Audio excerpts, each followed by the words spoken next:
Hace años se difundió un informe de una facultad de agronomía en Iowa, Estados Unidos. Este estudio reveló que la producción de un camión cargado de maíz requería innumerables recursos. Algunos de esos recursos son 4 millones de libras de agua, imagínense, 6.800 libras de oxígeno, 5.200 libras de carbono. Pero para ese rendimiento solo se necesita un 5% que se atribuye al esfuerzo humano. Igualmente, la metáfora de la vid en Juan 15 muestra nuestra dependencia de la vid verdadera. Así como la tierra necesita lluvia, sol y otros recursos, nosotros necesitamos la gracia del Señor y la comunión con Cristo para dar fruto espiritual.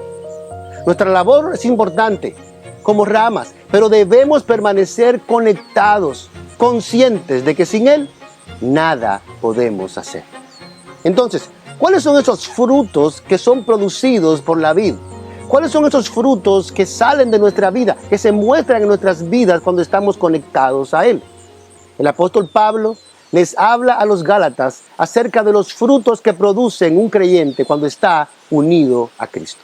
Él dice: pero el fruto del Espíritu es amor, gozo, paz, paciencia, benignidad, bondad, fidelidad, mansedumbre, dominio propio. Contra tales cosas no hay ley. Gálatas 5, del 22 al 23. Aquí el apóstol Pablo presenta el fruto del Espíritu como una manifestación de una vida transformada por la presencia del Espíritu Santo. Si consideramos el contexto del Nuevo Testamento, el tema de la vid verdadera, donde Jesús utiliza la metáfora de la vid y los sarmientos, la audiencia original de esta carta comprendió perfectamente que este fruto espiritual surge de una conexión íntima con Cristo. Y nosotros podemos considerar los frutos del Espíritu que se mencionan en Gálatas. Por ejemplo, el amor. Es un amor ágape, es decir, un amor incondicional y sacrificial que emana de una relación con Dios. O el gozo, que es una alegría, una felicidad profunda que surge de una comunión íntima con el Señor, independientemente de las circunstancias externas. O la paz, que es la ausencia de conflicto y la tranquilidad interna que proviene de una relación armoniosa con Dios. Además, la paciencia, que es la capacidad de esperar y tolerar, reflejando la paciencia que Dios tiene con nosotros también.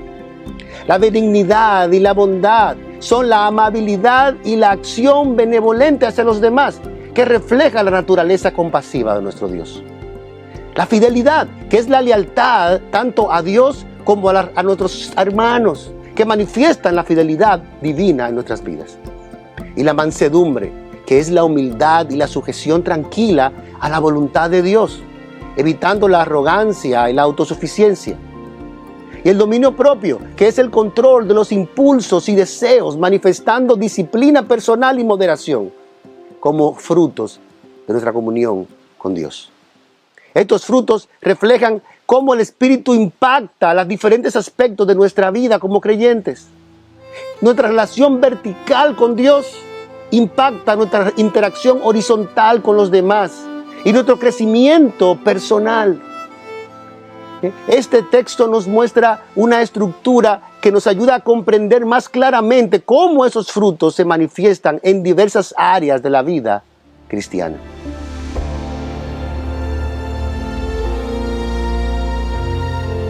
Ahora debemos considerar a dónde apunta todo esto, porque todo esto verdaderamente apunta a Cristo, que es la vid verdadera. En el corazón de los frutos del Espíritu está Jesucristo, la vid verdadera, como hemos dicho. Su obra redentora en la cruz se convierte en el fundamento de estos frutos.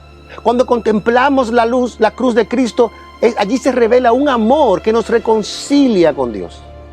Y están conectadas la vid, los sarmientos, la obra de Cristo en la cruz, nuestra unión con Cristo, injertados allí por su gracia. Los frutos no son esfuerzo humano, sino que son el resultado natural de una vida que está redimida por Él y unida a Él. Es en la cruz que encontramos la fuente de la transformación que da vida a los frutos del Espíritu en nuestro interior. La presencia del Espíritu Santo en nuestras vidas, que los recibimos por nuestra unión con Cristo, nos capacita para vivir conforme a su naturaleza. Así, los frutos hallan su origen, su propósito y su poder en la obra redentora de Cristo en la cruz. El fruto es siempre milagroso, creado. Nunca es el resultado de la voluntad, siempre un crecimiento espiritual.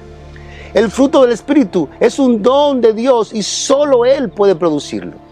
Quienes lo producen saben tan poco de Él como el árbol sabe de su fruto. Solo conocen el poder de aquel de quien dependen su vida.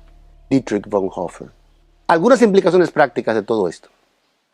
Esta enseñanza no es meramente teológica, es decir, tiene implicaciones prácticas y profundas para nuestra vida diaria. Permanecer en Cristo implica una comunión constante, alimentándonos de su palabra, buscando su dirección en oración. La esencia de una vida fructífera se encuentra en una conexión viva con nuestro Salvador.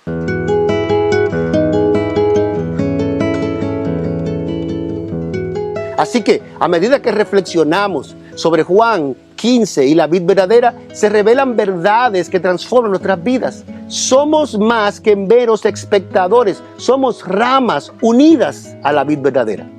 Nuestra vida cristiana está arraigada en Cristo y tiene el potencial de dar frutos que glorifican al Padre.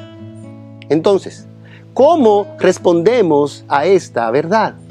¿Cómo podemos nosotros en el corazón responder a Dios? La invitación es clara: permanece en la vid. Que nuestras vidas reflejen la vitalidad que solo proviene de una conexión viva con Jesús. Al permanecer en Él, descubrimos el gozo de dar frutos que perduran y glorifican a Dios. A ese Dios que plantó esa semilla en nuestros corazones con un propósito eterno.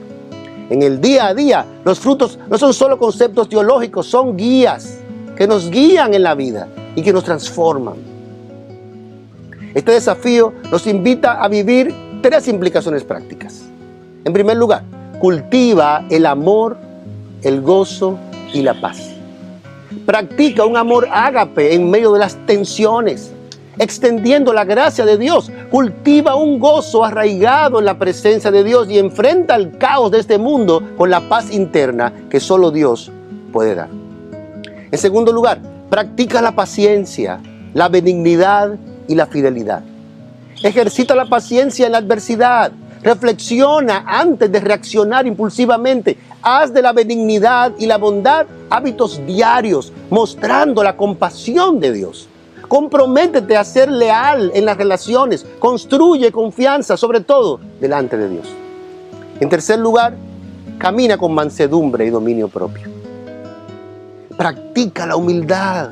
Reconoce tus limitaciones. Muestra mansedumbre. Cultiva ese dominio propio, siendo consciente de impulsos que van en contra de la voluntad de Dios y buscando la guía y el poder del Espíritu Santo para tu autodisciplina.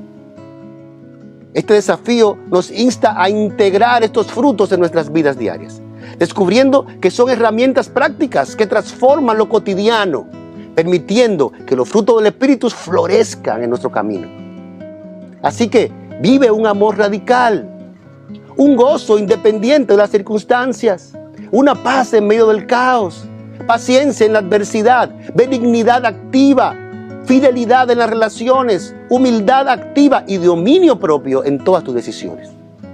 Al hacerlo, experimentarás una vida abundante, reflejando la imagen de Cristo cada día y en cada decisión. Entonces, a la luz de todas estas cosas que hemos visto, ¿tú qué vas a hacer? ¿Cómo vas a cultivar y a evidenciar estos frutos de tu unión con Cristo?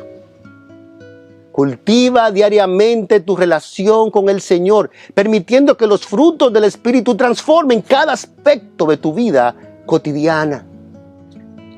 Tu relación con Dios, tu relación con los demás, tu relación contigo mismo. El amor, el gozo, la paz, la paciencia, la benignidad, la fidelidad, la mansedumbre, el dominio propio.